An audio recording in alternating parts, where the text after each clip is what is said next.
Selamat datang di Saham Pilihan. Ini adalah video pertama kami dari beberapa series yang kami rencanakan dengan topik bagaimana cara kita untuk menabung di saham-saham perbankan.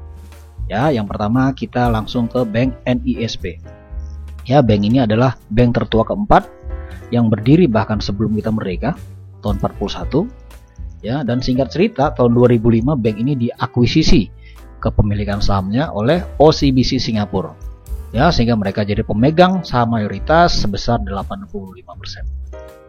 Ya, itu sejarah singkatnya. Sekarang kita lihat bagaimana peta kepemilikannya dan bagaimana potensi kenaikan harga ke depan. Ya, serta di mana tempat-tempat kita untuk melakukan aksi beli dan mungkin bisa jadi average, ya. Tapi yang optimal. Gitu kan? Oke, langsung aja kita lihat posisi saham 1 tahun terakhir. Ya, kalau di kotak ini kita lihat ini Maret 2023 tahun lalu. Kita lihat pergerakannya meningkat drastis. Ya, sementara yang hitam ini adalah foreign flow. Posisi asing aktif melakukan sell. Ya kan? Tentu yang jadi pertanyaan adalah kenapa pada saat asing sell terus harganya malah meningkat?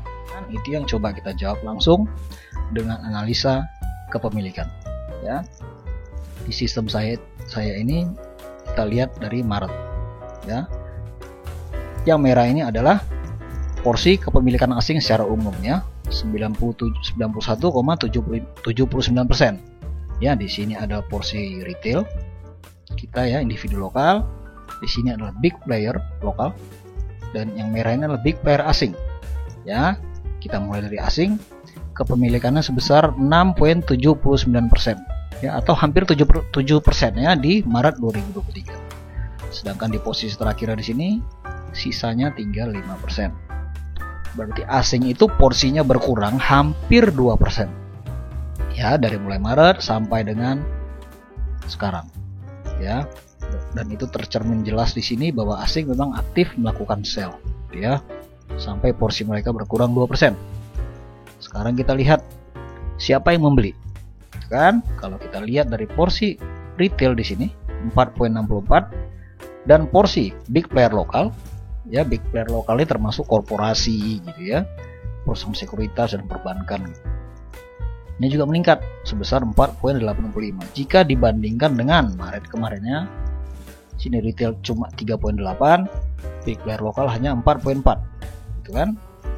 Dan menariknya di Februari, ini data dari KSEI terakhir, ya. Kita lihat di sini big player asing 5%, big player lokal 4,85 dan retail 4,64. Secara umum porsinya hampir berimbang, ya. Jadi itu yang membuat harga saham ini tidak terlalu fluktuatif dan cenderung bergerak dengan cukup cantik secara price action. Gitu, ya. Jadi dari segi kepemilikan kita tidak ada keraguan bahwa bank ini ditinggalkan oleh asing. Gitu, ya, walaupun terdeteksi mereka aktif melakukan sell. Tapi porsinya masih sedikit di atas porsi retail dan corporate lokal. Ya, itu dari sisi kepemilikan. Sekarang kita lihat potensi harga sekarang. Di sini, ya, kira-kira kita pantas nggak untuk masuk di harga ini? Atau kita menahan posisi untuk menunggu harga koreksi lagi? Atau jangan-jangan ini harga akan drop lebih ke bawah lagi? Gitu kan? Untuk itu kita perlu melakukan technical analysis. Ya, yang pertama kita cari metodenya price and volume aja, ya. Saya akan pakai Bollinger Band, EMA 50 yang biru dan juga volume standar di sini. Oke. Langsung aja kita lihat posisi yang terakhir. Ya, ini kalau kita marking posisi yang candle besar ini candle bullish. Tapi kalau kita lihat ke bawah volumenya cenderung lebih kecil dari 3 bahkan 4 volume sebelumnya. Gitu, ya. Jadi walaupun di sini dia bodinya besar, berarti ada kenaikan yang besar di sini, momentumnya juga besar, minatnya besar, tapi ternyata volumenya kecil. Ya, ini jadinya satu anomali. Ya, itu ciri-ciri harga mulai berhenti kenaikannya. Oke. Ciri kedua yang kita lihat di candle terakhir di sini dengan volume terakhir. Ya, kita bandingkan volume yang ini dengan volume sebelumnya.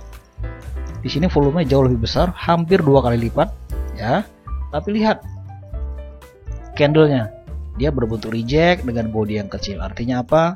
Tidak ada lagi ketertarikan pembeli di level ini.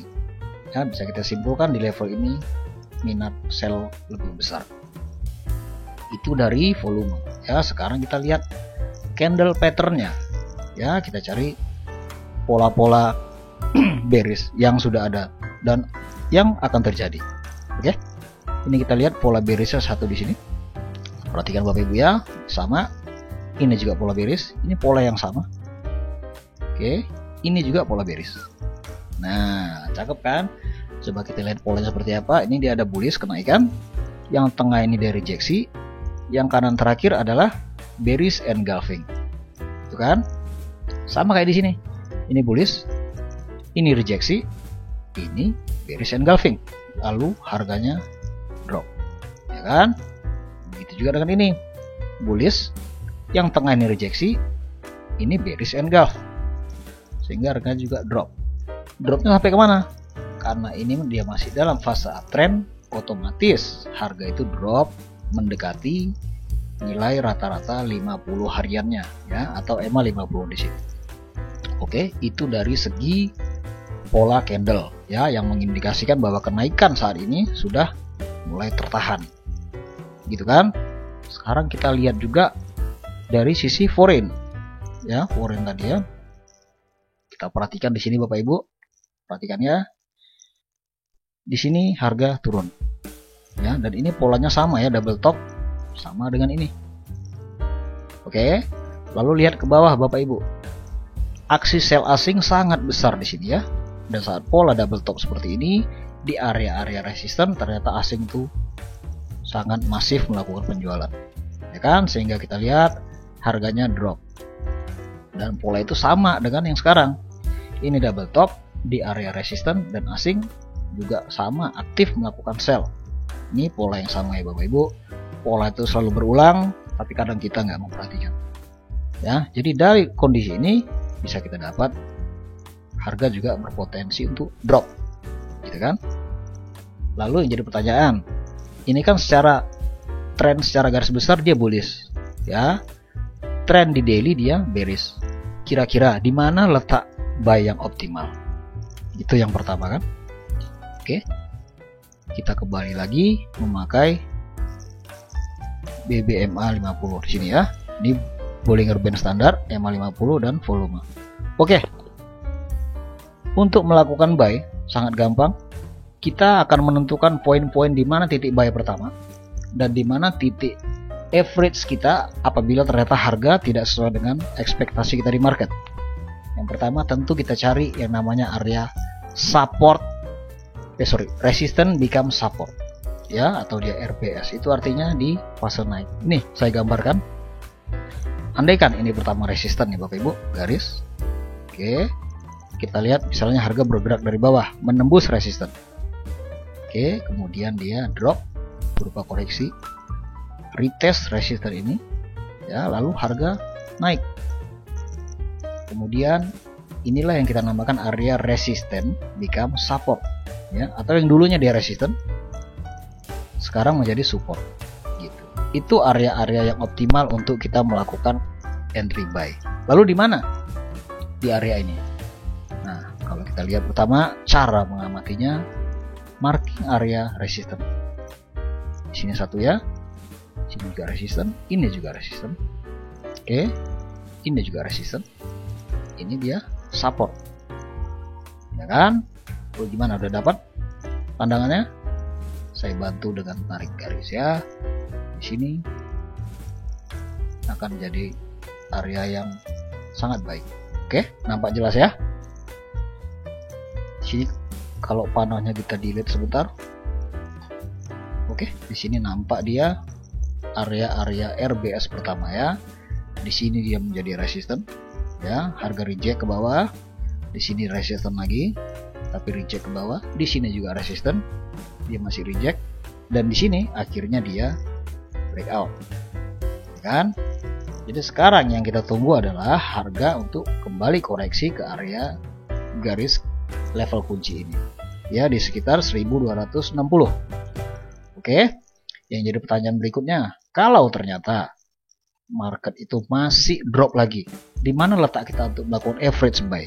Ya, jadi average itu jangan sembarangan ya, jangan karena perasaan, wah gue rasa udah murah nih, ya, jangan pakai perasaan Bapak Ibu, tapi kita lihat apa yang dikatakan grafik. Oke, kita lihat area RBS berikutnya, gimana, udah kelihatan? Ini resisten, oke, ini support, ini juga support, ini juga support, terlihat ya. Oke, saya bantu visualisasinya. Di sinilah area yang saya maksudkan itu, ya kan? Di sini dia sebagai resisten, lalu dia breakout, dia retest sebagai support, di sini juga retest sebagai support, retest juga, lalu harga naik sampai sekarang.